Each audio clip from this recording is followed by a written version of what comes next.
ఏమిటేమిటి చెప్తున్నారో చూడండి. ఇక్కడి నుంచి ఇందులో ఏ ఒక్కటి విడిచిపెట్టినా మనం లక్ష్యం అనుకున్న పరాభక్తి సిద్ధించదు. ఇంతవరకు మనకి ఇంత ఉపన్యాసం ఎందుకు చెప్పాడు నారదుడు? పరాభక్తి యొక్క స్వరూపం కోసం ఇంత పట్టిందండి.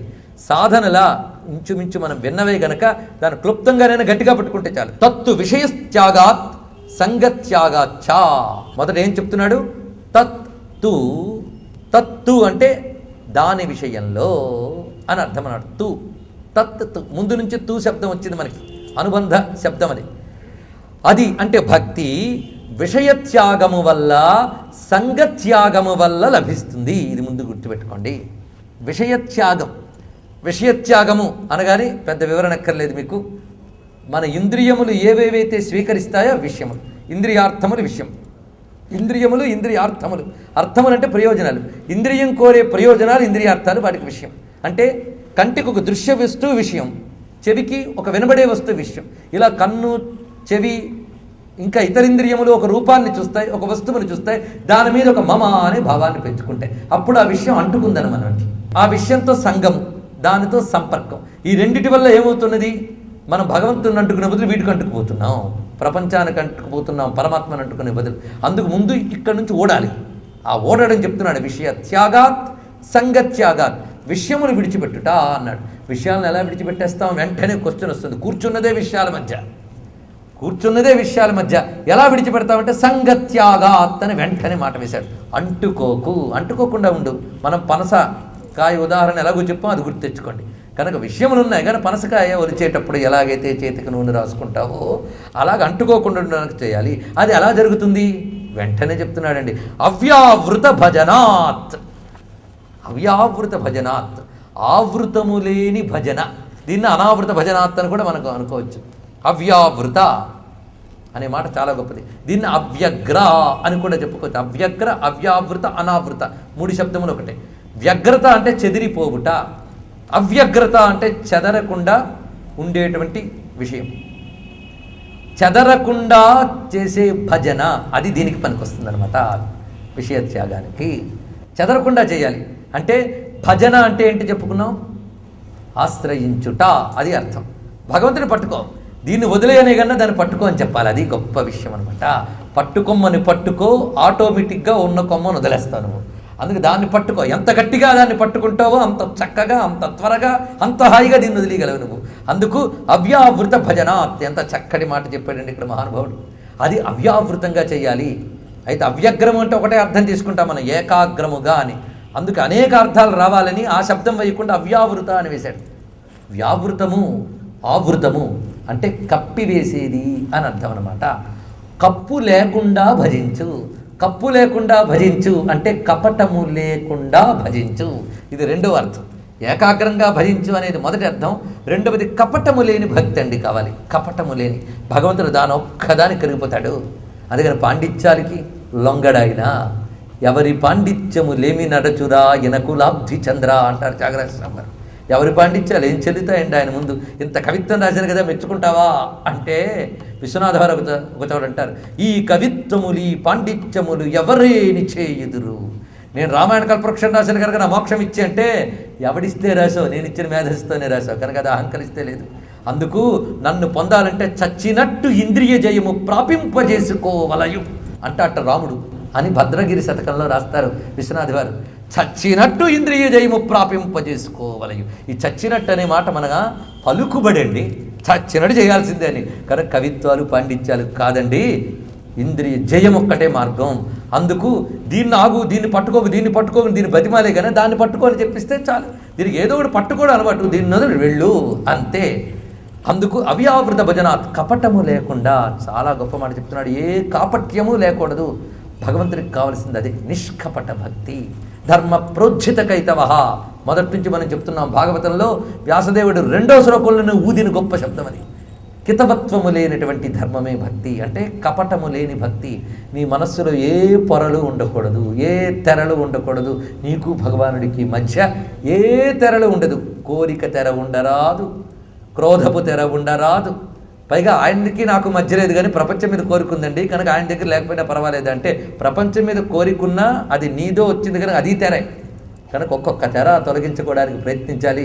అందుకు ఈ తెరలు తొలగించి ప్రార్థించాలనే తెర తీయగరాదా, లోని తెర తీయగరాదా, పరమపురుష ధర్మాది మోక్షముల పారద్రోలుచునున్నది నాలోని తెర తీయగరాదా అని దుఃఖించరు కదండి మహానుభావుడు త్యాగరాజస్వామి వారు. అందుకు అది అవ్యావృత భజనాత్. ఈ అవ్యావృత అనే మాటకి మరొక అర్థం ఏంటంటే నిరంతర భజనాత్. మూడవ అర్థం చూడండి, విస్తృతంగా జపించుట, భజించుట, ఆశ్రయించుట. ఈ భజన నీ ఇష్టం, కీర్తనతోనా, జపంతోనా, లేదా నీ పనులు నువ్వు చూస్తేనే ధ్యాసతోనా? అలా చేశారు చాలామంది. గోపికలు జపమాల పట్టుకుని తిప్పలేవాళ్ళు, ఆసనం మీద కూర్చోలే, పొద్దున్న లేచి చల్ల తిరుగుతున్న దగ్గర నుంచి కృష్ణ గీతాలే వాళ్ళకి. ఇక్కడ కృష్ణుడు ఎక్కడున్నాడు? చల్ల తిరుగుతున్న దగ్గరికి నుంచి అక్కడే ఉన్నాడు. ఆ గానం ముల్లోకాలను పవిత్రం చేస్తుంది. ఉదయాన్న ఉద్ధవుడు లేచి దండం పెట్టాడు వాళ్ళ పాట విని. ఎందుకంటే ఎవరి పాట ముల్లోకాలని పవిత్రం చేస్తుందో ఆ గోపికల పాదాలకు నమస్కారం అన్నాడు. వాళ్ళు పొద్దుటి నుంచి అదే పని. వాళ్ళకి ఏం కావాలండి? స్వామి హృదయంలో కూర్చున్నాడు. అలాగని వాళ్ళు చల్ల చిరకడం మానలే, అన్నీ చేస్తున్నారు, అన్నిటో స్వామిని ధ్యానిస్తున్నారు. ఇది అవ్యావృత భజనాత్. కపటము లేని నిరంతర అఖండ భజనం అది కావాలండి. నిరంతర చింతన. మన అదుదులు మిగిలినవన్నీ చింతన చేస్తాం జగత్తుని. ఆయన చింతిస్తున్నాడు. మాదంతా భక్తి మార్గం అండి, మాదంతా ప్రేమ మార్గం అండి. ఏమిటి కపటం అంతా? మనకు ప్రేమ మార్గమా? ఉదయం లేచిన దగ్గర నుంచి వాడి మీద ద్వేషం, వీడి మీద ద్వేషం, వాడేం చేశాడు, వీడేం చేశాడు, దీనితోనే ఆయువు అయిపోతుంది. కానీ ఆ భగవల్లీలలో రమించి వీటి నుంచి విముఖత్వం ఎప్పుడు తెచ్చుకున్నాం మనం? విషయత్యాగం, సంగత్యాగం ఏం చేసాం మనం? అయితే నాకు ఎవ్వరూ లేరండి, ఏ బాధరబందీలు లేవని. నీకేం లేవు, నీ మనసుకున్నాయే. అందరి గురించి ఆలోచిస్తున్నావు. ఎవడో ఒకడు ఉంటే వాడి గురించి ఆలోచించేవాళ్ళు. ఇప్పుడు బోల్డ్ని పట్టేసుకుని ఏవీ లేని వాడికి అన్నీ ఉంటాయట. అలాంటి ప్రారంధాలు కూడా ఉంటాయి. అందుకు ఇక్కడ అవ్యావృత భజన, కపటము లేని భజన. దీనికి మనకి యోగ సూత్రాల్లో పతంజలి చెప్పింది. పతంజలి భక్తిని వదలలేదండి. ఈశ్వర ప్రణిధానాద్వా, అభీష్ట ధ్యానాద్వా మొదలైన మాటలు చెప్పడం మనం చెప్పుకున్నాం. యోగ సూత్రానికి, భక్తి సూత్రానికి, జ్ఞాన సూత్రాలకి సమన్వయం ప్రకటించుకోవడం జరిగింది ఇక్కడ. ఆయన అంటాడు, సతు దీర్ఘకాల నైరంతర్య సత్కారా సేవితో దృఢభూమి. అంతేగాని నేను సాధన మొదటి 15 ఏళ్ళు అయింది, ఇంకా నాకు పరాభక్తి సిద్ధించలేదంటే అంత తేలిక అంటే సిద్ధించడం. సతు దీర్ఘకాల నైరంతర్య సత్కారా సేవితో దృఢభూమి అన్నాడు. ఆ దృఢ నిశ్చయం అని ముందు చెప్పాడు కదా, నిశ్చయదార్ఢ్యాత్ ఊర్ధ్వం అని. ఆ నిశ్చయదార్ఢ్యం రావాలంటే దీర్ఘకాల నైరంతర్య. దీర్ఘకాలం అంటే చాలా కాలం చేయాలి, నైరంతర్య అంటే కంటిన్యూగా. అదే మధ్యలో ఆ మధ్య పోయిందండి, మళ్ళీ ఈ మధ్య వచ్చిందండి అంటే అదే సాధన. సత్ దీర్ఘకాల నైరంతర్య సత్కారా సేవితో దృఢభూమి అన్నాడు. అలాంటి వాడు స్వామికి ఇష్టం కనుకనే అనన్య చేతా సతతం యోమాం స్మరతి నిత్యసహ తస్యాహం సులభ పార్థ నిత్యయుక్తస్య యోగినః. అటువంటి వాడికి నేను చాలా సులభం అని గీతలో ప్రతిజ్ఞ చేశారండి ఆ మహానుభావుడు. అందుకు అవ్యావృత అంటే వెనుకకు మరలని చిత్తముతో. వ్యావృత్తము అనే దానికి నిఘంటు అర్థం వెనుకకు మరలుట. అవ్యావృత అంటే మరి వెనక్కి తిరిగి వెళ్ళని మనస్సు. అంటే భగవంతుని వైపు ఒకసారి తిరిగిందా మరి వెనక్కి వెళ్ళను అని వెళ్ళాలట.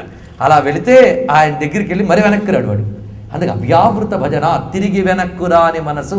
ఇదే అవ్యగ్రము, అనావృతము ఇత్యాది అర్థములన్నీ దీనికి అన్వయిస్తున్నాయి. ఇప్పుడు ఈ అవ్యగ్రత అనేది ఎలా వస్తున్నది చెప్పడం తేలిక కదండి. అన్నీ వదిలే అది పట్టుకోవచ్చు, చాలా సులభం, ఒక్క మాటతో చెప్పేస్తే.